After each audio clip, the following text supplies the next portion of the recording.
এই যে মোবাইল টিপতে আছে রাতের 3টা বাজে মোবাইলে টিপে, বুঝেন নাই? রাতেরও শেষ নাই, দিনেরও শেষ নাই, চলছে মোবাইল, চলছে নাচ গান, নর্তকী, ছবি, জিনা, ব্যভিচার, উলঙ্গ দৃশ্য। খালাস, জিন্দেগি শেষ, জিন্দেগি শেষ। হাঁটতে হাঁটতে মোবাইল টিপতেছে, পেশাব করতে আছে মোবাইল টিপতে আছে, বাথরুমের ভিতরে মোবাইল টিপতে আছে। মোবাইল তারে এমনে খাইছে যে এটার ভিতরে তার জিন্দেগি দিয়ে দিছে। হায় হায় মুসলমান, মুসলমানের নওজোয়ান, কোন যুবক তর তাজা নওজোয়ান এত ফালতু হয় না। তারে যুবক বলে না বেটা, যার জীবনে কোনো কর্মের উদ্দীপনা নাই, মেহনতের জজবা নাই, ফিকির নাই, দেশ গড়া, মানুষ গড়া, জাতি গড়া, ইসলাম রক্ষা করা, ইমানের জন্য জান কোরবানি করা এমন হিম্মত যার মধ্যে নাই, ওইটা কোনো যুবকে না, এটা বুড়া, এটা অলস, অকর্মণ্য, অপদার্থ ছাড়ার কিচ্ছু না বেটা। 24 ঘন্টা শুধু তোর বেডি ছাড়া, নারী ছাড়া, নর্তকী ছাড়া, জিনা ব্যভিচার ছাড়া, উলঙ্গ দৃশ্য দেখা ছাড়া রাত কাটে না, দিন কাটে না। তুই একটা পচা গন্ধা মরা লাশ ছাড়া আর কিচ্ছু না বেটা। তুই এটা ফালতু লোক বেটা, ফালতু লোক বেটা, এটা একটা বাজে লোক বেটা, অপদার্থ ছেলে তুই বেটা, অকর্মণ্য জিন্দিগি। বুঝি আল্লাহ তাআলা এই শরীর, স্বাস্থ্য, যৌবন, শরীরের এই সৌন্দর্য আল্লাহ বুঝি দিছে হুদয় বেডি সাউনের লেগে। এটা বুঝি কথা হইল মিয়া? সারাদিন মোবাইল টিপবো, চুলেডারে বারবার ফিরাবে আর বন্ধুদের সাথে আড্ডা দিবি। এটা কিতা? এটা তো মানুষ না, এটা প্লাস্টিক, এ তো ফালতু লোক। যে জিন্দিগি মেহনত করে না, যে জীবন কর্ম করে না, যে জীবন ফিকির করে না, সেটা আবার কিসের জীবন? কেন আল্লাহ দিল দিলেন? কেন আল্লাহ চোখ দিলেন? কেন আল্লাহ কান দিলেন? কেন আল্লাহ শরীরের মধ্যে সক্ষমতা দিলেন? এই জন্য ভাইয়া আমার, বন্ধু আমার, সবাই মিলে আমরা ভাবা দরকার। চাচারা আপনাদেরকেও বলি, শেষ হায়াত আল্লাহ তাআলা চা দোকানের জন্য দেয় নাই। আপনার শেষ বয়স সারাদিন বইয়া বইয়া ফান খাওয়ানোর লেগে দেয় নাই। শেষ হায়াত আল্লাহ তাআলা বইয়া বইয়া বিড়ি খাওয়ানোর লেগে দেয় নাই। আপনি চা দোকানে বসে বসে বিড়ি খাবেন আর রঙিন টেলিভিশনে নর্তকীর ছবি দেখবেন। খোদার কসম, কবরের প্রথম ঘন্টাতে আপনি টের পাবেন আল্লাহর আযাব কত ভয়ঙ্কর। আপনি টের পাবেন। হ্যাঁ হ্যাঁ, আমরা তো মস্কারি মনে করেন না। সুপারিশ, এটা মামুর বাড়ি না। হাউজে কাউসারের পানি, এটি দোকানের পানির বোতল না, এইটা পানির বোতল না, বহুত দামি, বহুত দামি নিয়ামত। হ্যাঁ, হাউজে কাউসারের পানি এই পানির বোতল নাকি? তো আমরা এটা আমি কইলেই তো দিয়ে লাগবো। এইটাও তো এমনি দেয় না, এটাও তো কিনুন লাগে 15 টাকা দিয়ে। আর হাউজে কাউসারের এই দামি পানি রাসূলুল্লাহ সাল্লাল্লাহু আলাইহি সাল্লাম এমনি এমনি দিয়ে দিবে। আপনি বিড়ি খাইতে খাইতে হাউজে কাউসারের পানি খাই নেবেন। বাহ বাহ বাহ বাহ বাহ, ঘটনা কি তা? এটা এত সস্তা হয়ে গেল? হ্যাঁ,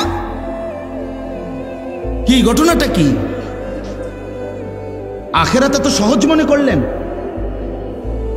আখেরাতে তো কম দামি মনে করলেন। জান্নাত আপনি কি ছোট? জান্নাত কিটা আসলে? 2টা রুম আর একটা বাথরুম নাকি?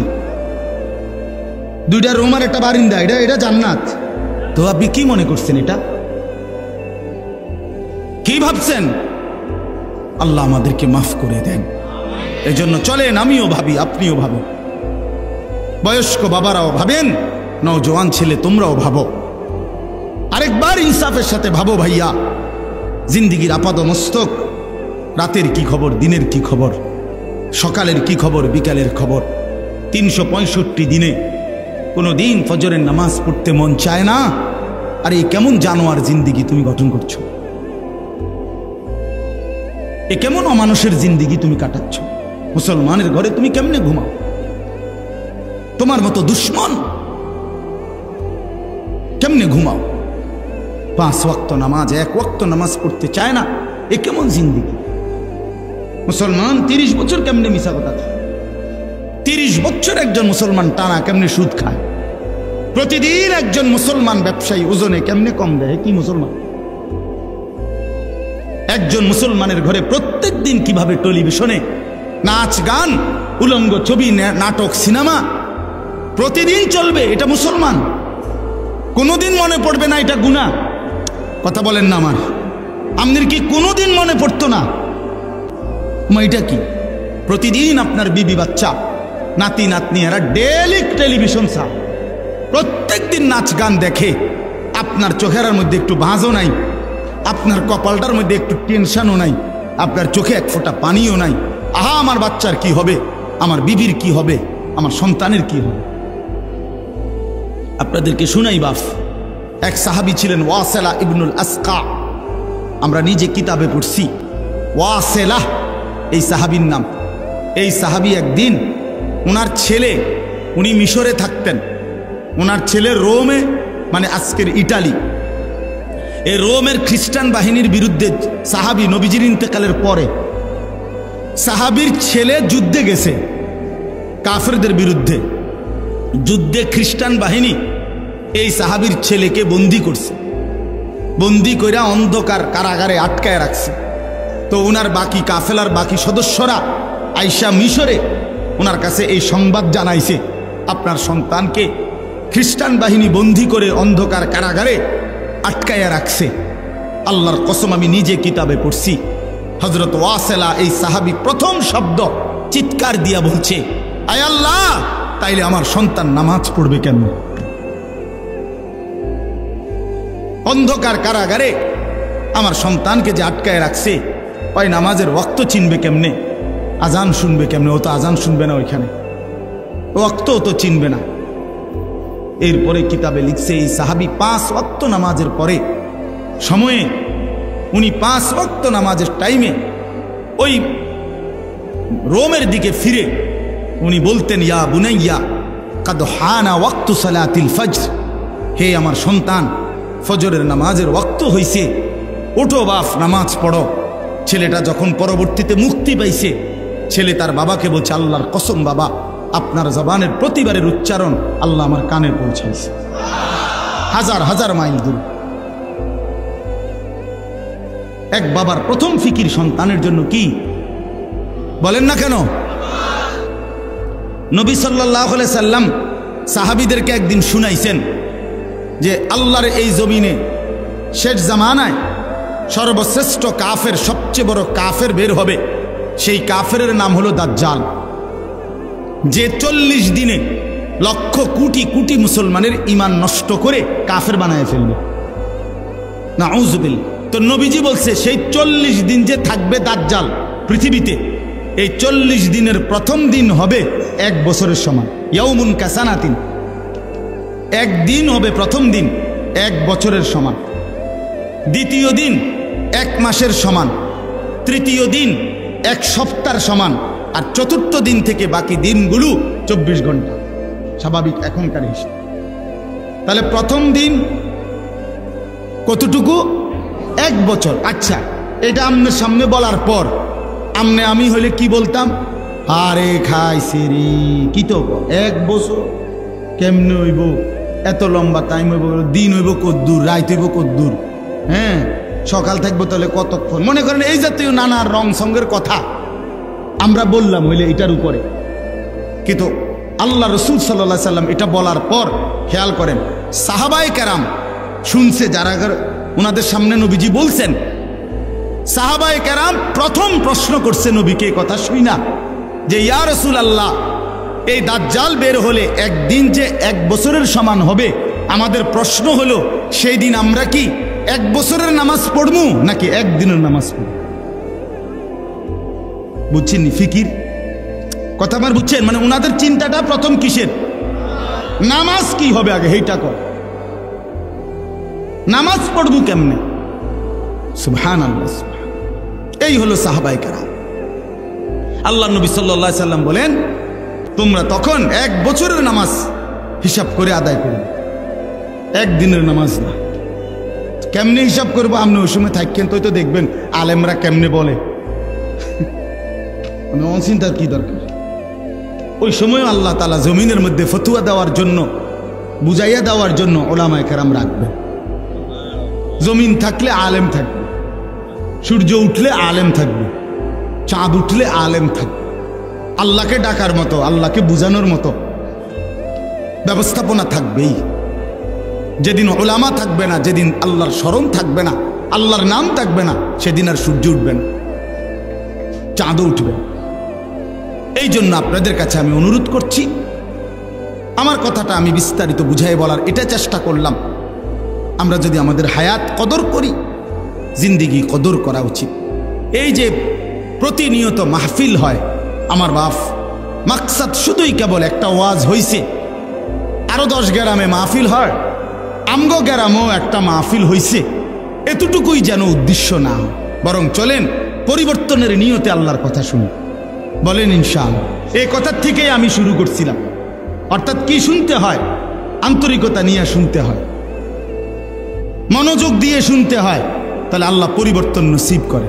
ওই বুটও খাইলেন, ওয়াজও শুনলেন, বাদামও খাইলেন, ওয়াজও শুনলেন, বইয়া মোবাইলও টিপলেন, ওয়াজও শুনলেন, বসে বসে জুড়াইলেন, ওয়াজও শুনলেন, বন্ধু বান্ধবের সাথে ফাঁকে ফাঁকে কথাও বললেন, আবার ওয়াজও শুনলেন।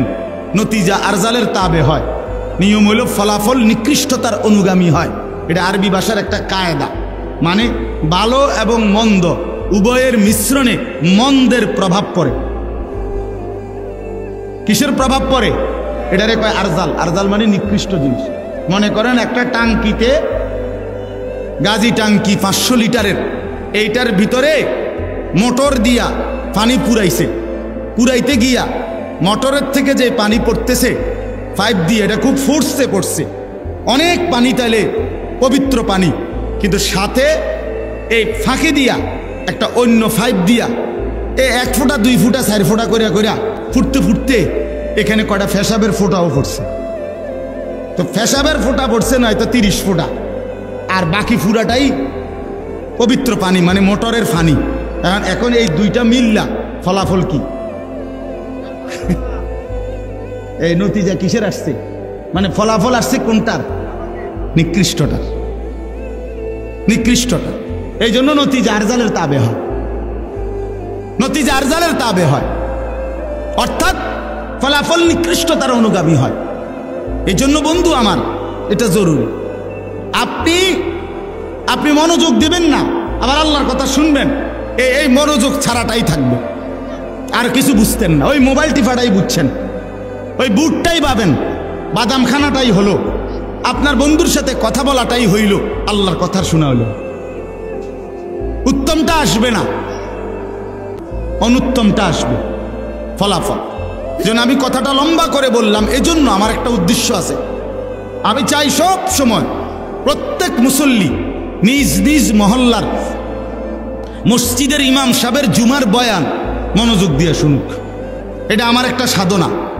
আমি সব সময় এটা বলি, মসজিদের মুসল্লিরা যদি 1 বছরে 52 সপ্তাহ যদি নিজ মহল্লার ইমাম সাহেবের বয়ান মনোযোগ দিয়ে শুনে, বিশ্বাস করেন ধীরে ধীরে জিন্দিগি বদলায় যাবে। এতদিন শোনার পরও আপনার কোনো লড়াচড়া হয় না, আপনি কিতা শুনলেন? 52 সপ্তাহ বছরে, এবার 30 বছর ধরে আপনি জুমার নামাজ পড়েন, তো 30-52তে কতগুলো সপ্তাহ, কতগুলো নসিহত শুনলেন? ওমা আপনি অনবিরিয়ে গান, আপনি কিতাব শুনেন, আপনি অন বইয়ে বইয়ে সাধুয়ানে গপ মারেন। এখনো আপনি আগ করলে গালির লগে মাটির তলে সাপ উঠতে দেন, এমন নিকৃষ্ট গালি দেন। মধ্যে তো আপনি কি ওয়াজ শুনেন, কার কথা শুনেন, কারে কয় কে শুনে? আপনি দি কোনো লড়াছড়া নাই, পরিবর্তন নাই। কথা বোঝেন নাই আমার কথা? তো ছিল কি হবে? পরিবর্তন হবে। একদিনে বলি না, আপনারে বলি না যে আজকে রাতের ভিতরে আপনি আব্দুল কাদের জিলানী হইতেই বলে একদম টাঙ্গাই এলাম। এটা কি এমন কিছু? বলেন না, আপনারা এটা বলছি তো? একদিনে কি জুনায়েদ বাগদাদি হওয়া সম্ভব? জুনায়েদ বাগদাদি নিজে হইছি নি একদিনে, তো আপনি হইবেন কেমন? তাহলে বিষয়টা তো এটা না, বিষয়টা হলো মনোযোগী হওয়া, চেষ্টা করা, আমলের জন্য আগানো।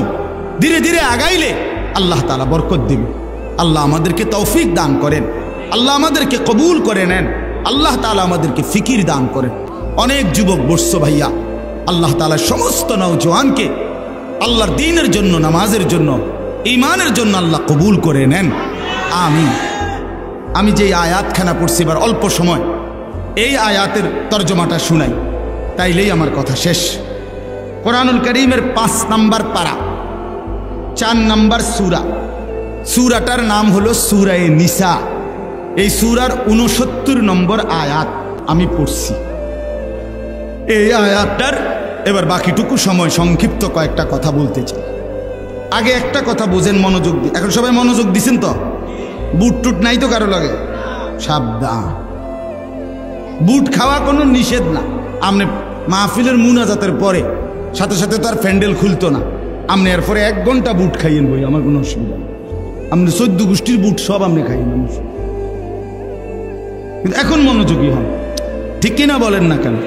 ইনশাআল্লাহ এরপরে ওলামায়ে কেরাম বয়ান করবে, আমার শায়েখ বয়ান করবে, আপনারা মনোযোগ দিয়ে শুনে মুনাজাত করে এরপরে যাবেন, বলেন ইনশাআল্লাহ।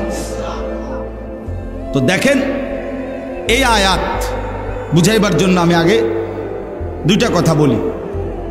1 নাম্বার হলো কোরআনুল কারীমের একটা বৈশিষ্ট্য হলো, কোরআনুল কারীমের কোনো জায়গায় একটি বিষয় প্রথমত সংক্ষিপ্ত আলোচনা হয়, আবার ওই বিষয়টাই অন্যত্র বিস্তারিত আলোচনা হয়। এটা কোরআনের একটা বৈশিষ্ট্য। আল্লাহ তাআলা এক জায়গায় সংক্ষেপে বলছেন, আরেক জায়গায় ওই কথাটাই ব্যাখ্যা করে দিয়েছেন। এজন্য কোরআনের ব্যাখ্যা কখনো কখনো কোরআনের অন্য আয়াত দ্বারা করা হয়। তাফসীরুল কোরআন বিল কোরআন, এটা হলো প্রথম কোরআনের তাফসীর। কোরআনের প্রথম তাফসীর করা হয় যে কোরআন দ্বারাই কোরআনের কি হয়? তাফসীর হয়। মানে একদিকে সংক্ষেপে, তো এইটাই আরেক দিকে বিস্তারিত আলোচনা আছে। তো কোরআনুল কারীমের মধ্যে সূরা ফাতিহা আমরা সবার মুখস্থ। আলহামদুলিল্লাহ সূরা পারেন না এমন ভাগ্যবান কে? হাত উঠানছে, আপনাদের কিন্তু ছবি উঠাইতাম। কথা বলেন না কেন? আলহামদুলিল্লাহি রাব্বিল আলামিন, এই সূরা আমরা আলহামদুলিল্লাহ সবাই পারি না? পারি। আচ্ছা, এই সূরাটা আমরা এইভাবে পারি কেন? সবাই পারি কেন? আমরা এত বেশিবার পড়ি কেন? আল্লাহ তাআলা সেই ফজরের নামাজ থেকে নিয়ে আসা পর্যন্ত ফরজেও, সুন্নতেও, নফলের মধ্যেও, ওয়াজিবের মধ্যেও, এছাড়াও যত নামাজ, তাহাজ্জুদ, আউয়াবিন, ইশরাক, চাশ, সমস্ত নামাজের মধ্যে আল্লাহ তাআলা সূরা ফাতিহাকে এভাবে প্রত্যেক রাকাতে অংশগ্রহণ অন্তর্ভুক্ত করাইলেন কেন? কারণ হলো, কথাটা খেয়াল করেন, এক মানুষের জীবনে, এই যে আমরা মানুষ, আমাদের জীবনের সবচেয়ে বেশি প্রয়োজন কি? সবচেয়ে বেশি প্রয়োজন হলো ভাতের থালা, নাকি?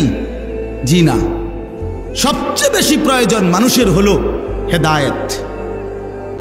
কি বলেন? বলেন। অর্থাৎ আমি আমার মন মতো চলবো না, আমারে আল্লাহ তাআলা যেন একটি সুনির্দিষ্ট পথ, দিক নির্দেশনা দেখাইয়া দেয়, আমি সেই পথে, সেই নির্দেশনা মেনে আমি চলবো, বিনিময়ে জান্নাতি হব। এইটা যদি মিলে যায়, আচ্ছা আপনারা আরো সহজে বুঝবেন। ইদানিং কালে বর্তমান জামানায় মানুষ যখন নতুন কোনো জায়গায় আপনার যায়, তখন ওই বলে, ওরে যার জায়গা যাইতেছি লোকেশন পাঠান। তখন ওই বড় মোবাইলের মধ্যে কি পাঠায়? লোকেশন পাঠায়, রাস্তার লোকেশন দেয়। দিলে ওইটা এনে সেট করে দিলে, এবার এইটা ড্রাইভার তার এই যে স্টিয়ারিং চালায় যেটা, এটা সামনে যদি রাখে, ওই লোকেশনটা একদম ও এইটাই ডান বাম বলতে বলতে একবার ওই ঘরের সামনে নিয়ে দাঁড় করে দেবে। এই যে এখনকার নতুন সিস্টেমে। তাইলে আমি যদি একটা লোকেশন পেয়ে যাই, তাহলে আমার জন্য খুব আরাম হয়, ঠিক কি না বলেন? আরও বলেন, মনে করেন যেমন আমার এখন আরেক জায়গায় বয়ান আছে আজকে, তো ওই বয়ানে যাওয়ার জন্য এখানে একজন ভাই আসছে আমারে নেওয়ার জন্য। তার মানে উনি আমার গাড়িতে বসলে তো আমার ড্রাইভাররে উনি ডাইন বাম বলে দিবে, ঠিক কিনা বলেন না কেন? তাহলে আর আমার আর প্রতি ঘাটে ঘাটে গিয়া জিগানের আর দরকার নাই, রাহবার আছে। এবার ড্রাইভারে তারে জিজ্ঞাসা করে করে সেই বলে দিবে গন্তব্য ডানে, বামে, সামনে।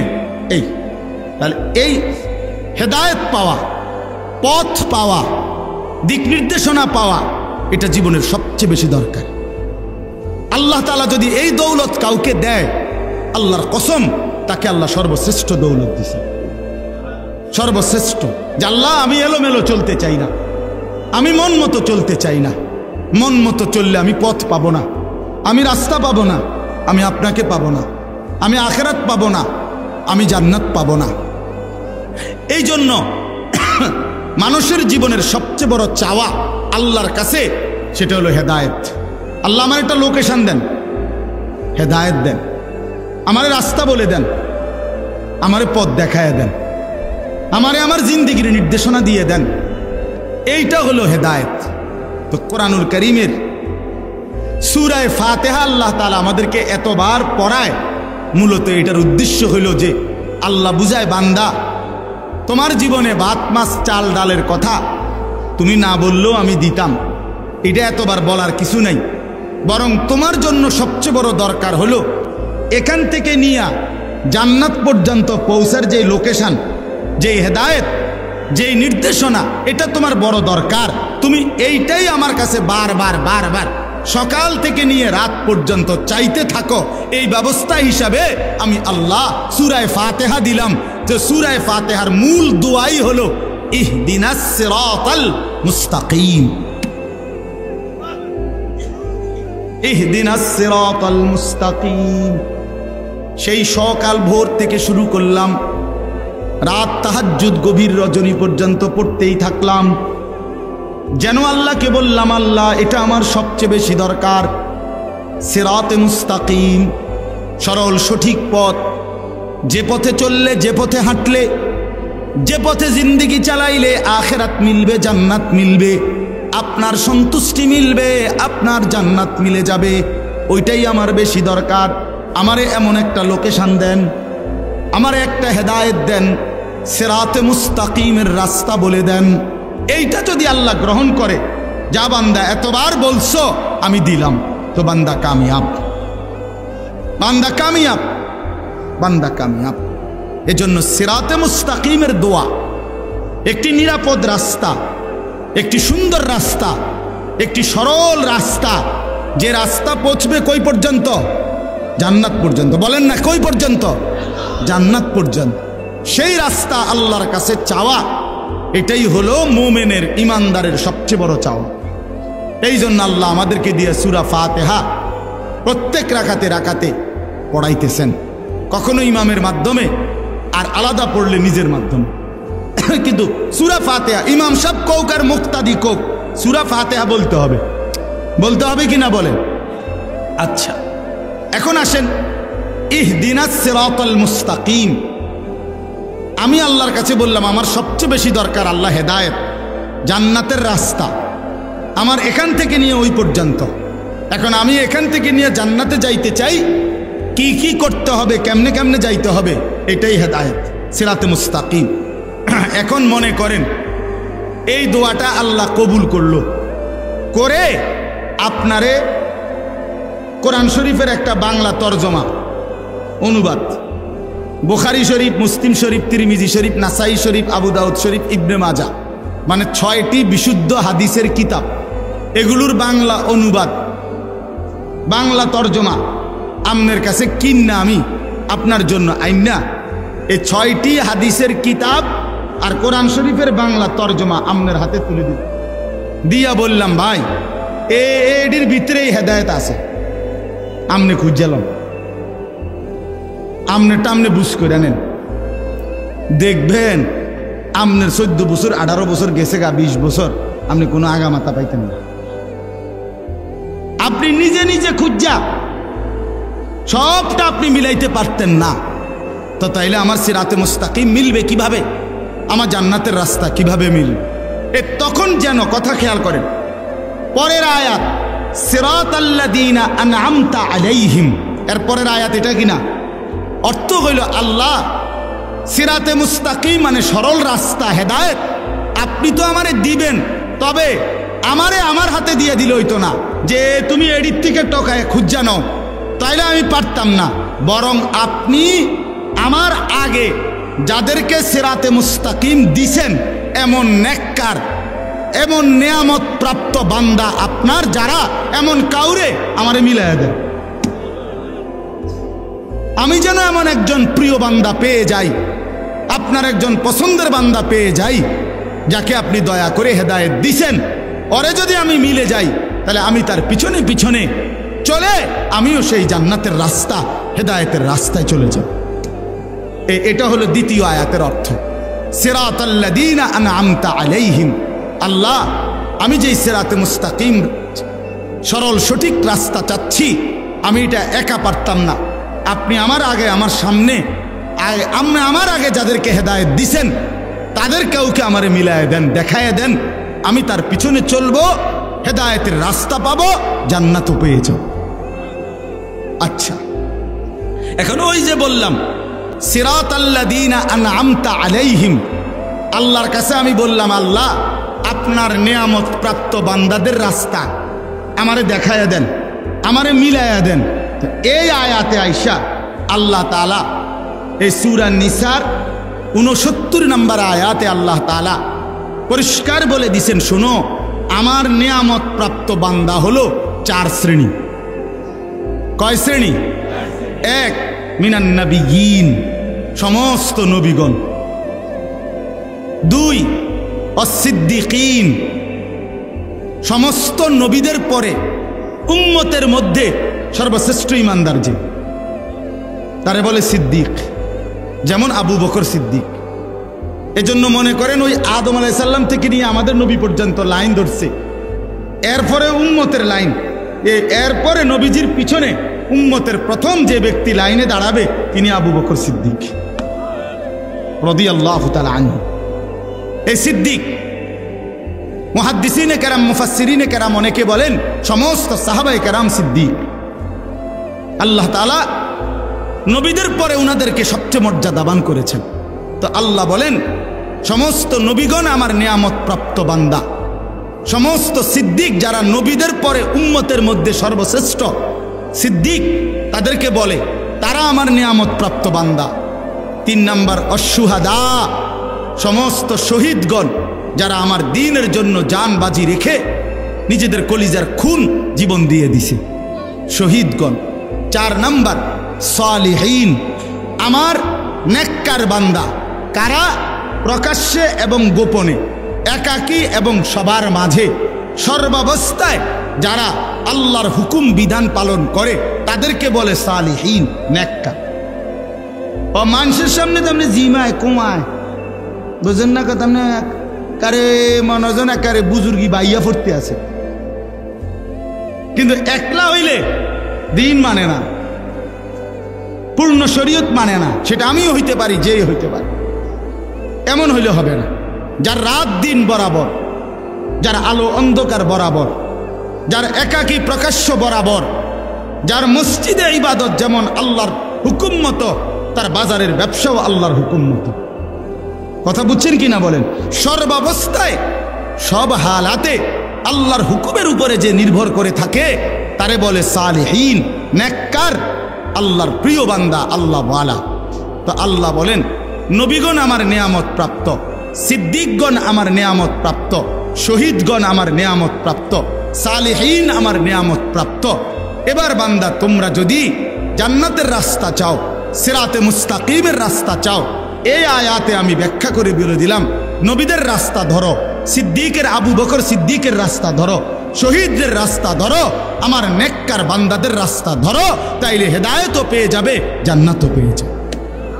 তাইলে অতএব ওয়া হাসুনা উলাইকা রাফিকা, আল্লাহ বলে তারাই বন্ধু হিসেবে উত্তম। এবার ছেলেরা তোমাদেরকে বলি, বাবারা আপনাদেরকেও বলি, যেই কোনো মানুষ, মানুষের একটি সৃষ্টিগত অভ্যাস হইল মানুষ একাকী থাকে না। মানুষ কারো না কারো সাথে বন্ধুত্ব করে, মানুষ কারো না কারো সাথে সম্পর্ক করে, মানুষ কারো না কারো সাথে চলে। একলা মানুষের ভাল লাগে না, ঠিক কিনা বলেন না কেন? তাহলে যে কেউই যে কারো সাথে চলে, আল্লাহ তাআলা বলেন ওয়া হাসুনা উলাইকা রাফিকা, এই 4 শ্রেণী হলো উত্তম বন্ধু। আল্লাহ তাআলা বলেন, অতএব সঙ্গী যদি বানাও তো তাদেরকে বানাবা নবীর পথে চলে যারা, সিদ্দিকের পথে চলে যারা, শহীদের রাস্তায় চলে যারা, সালিহিনদের রাস্তায় চলে যারা, তারাই হলো মূলত বন্ধু, তারাই হলো মূলত সঙ্গী। এজন্য যেই কোনো যুবক, বৃদ্ধ, নারী, পুরুষ, সে চলাফেরা, বন্ধুত্ব, অন্তরঙ্গতা, উঠা বসা আল্লাহর কসম করতে হবে তার সাথে, যার সাথে চললে ফিরলে আল্লাহর কথা মনে হয়, আখিরাতের কথা মনে হয়, নাজাতের কথা মনে হয়, জাহান্নামের ভয় আসে, জান্নাতের ফিকির আসে। হ্যাঁ, এটা হলো মূল গুরুত্বপূর্ণ বিষয়। সোহবত জরুরি, সাহচর্য নেককারের জরুরি। সাহচর্য যে যার সংস্পর্শে আসে এটা আসর করে, আসর করে। আপনাদের কাছে অনুরোধ করলাম, এই একটা তাফসিরের এক অংশ বললাম। আল্লাহ তাআলা বলেন, আমান ইউতিইল্লাহ ওয়ার রাসূল ফাউলাইকা মাআল্লাযীনা আনআমা আল্লাহু আলাইহিম। এটার আরেকটা ব্যাখ্যা আমি বলতেছি, বাকি একটা বললাম যে ব্যক্তি সিরাতে মুস্তাকিম চায়, জান্নাতের রাস্তা চায়, তাকে নবীদের রাস্তায় চলতে হবে, সিদ্দিকের রাস্তায় চলতে হবে, শহীদদের রাস্তায় চলতে হবে, সালেহীন আল্লাহর নেক বান্দাদের রাস্তায় চলতে হবে। অতএব ছেলেরা, বাবারা, বিশেষ করে নওজওয়ান, আল্লাহর দোহাই তোমরা এমন বন্ধু বানায়ও না যে বন্ধু তোমারে একবারও আল্লাহর কথা বলে না। বিকাল 3টা বাজে আড্ডা দিতে শুরু করলা একসাথের বন্ধুরা, রাতের 11টা পর্যন্ত 8 ঘন্টায় ওই তোমারে আসর, মাগরিব, এশা 3 ওয়াক্ত নামাজের সময় চলে গেল, একটা বার তোমার এসে নামাজের কথা বলল না। তোমার সাথে একটা ছেলে, কারো মুখে একটা বার আল্লাহর নাম বের হলো না। আল্লাহর কসম, এরা বন্ধু না, এরা সরাসরি শয়তান, শয়তান, শয়তান। এগুলা, এটা বন্ধু না, এটা শয়তান, ইবলিস। তুমি ইবলিস চিনো না? এই যে তোমার লগে আছে যে হইতে ইবলিস, ওইতে ইবলিস। তুমি শয়তান দেখছো না? এইতে শয়তান। এই যে তোমার উলঙ্গ ছবি দেখায়, যে তোমার নর্তকী দেখায়, তোমার মোবাইলের এমবি শেষ, এবার তার মোবাইল দিয়ে তোমার নারী দেখাইতেছে। হ্যাঁ, নারীর সন্ধান, মদের সন্ধান, জুয়ার সন্ধান, অসভ্যতার সন্ধান যে বলে দেয়, ওই বন্ধু না, ওই শয়তান। আজকে লক্ষ লক্ষ মুসলমানের যুবক বরবাদ হয়ে গেছে এই অসৎ বন্ধুর খপ্পরে পড়ে।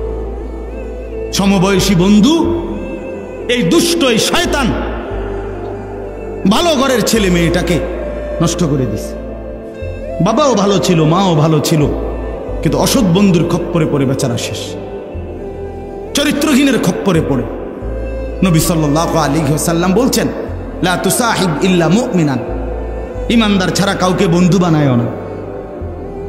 কোরআন শরীফে আছে, নবীজিকে আল্লাহ বলছে, বন্ধু সকাল সন্ধ্যায় যারা আমি আল্লাহর বন্দিগি করে, আপনি কেবল নিজেকে তাদের সাথেই বেঁধে রাখেন। হ্যাঁ, ওয়াসবির নাফসাকা মাআল্লাযীনা ইয়াদউনা রাব্বাহুম বিল গাদাতি ওয়াল আশিয়্যি ইউরিদুনা ওয়াজহা।